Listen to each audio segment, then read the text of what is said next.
I'm Carla Ruben from Creative Edge Parties, owner and president. Started it about 22 years ago in my apartment, stuffing Breeze under my mattress to try to squeeze it together. And 22 years later, I have an amazing team. There's about 45 of us that work all year long to develop some of the most sort of cutting edge events in the industry. We're always just taking it right over to the edge, but we know what's going to work and what's not going to work, and we are never repeating.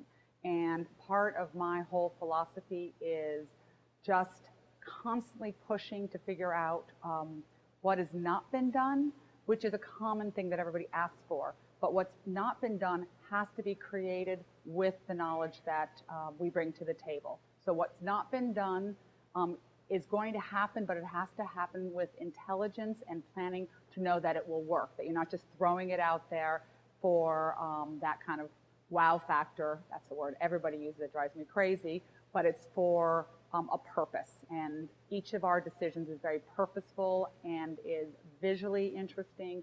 The flavors are intense and they have depth to them, and there's sort of an intelligence in the way that we approach events. This year I started something really interesting called the Creative Edge Culinary Council. And the concept came from, there's no one person that can come up with all the newest ideas. And so when you're in the catering industry, it's a little bit of a closed world.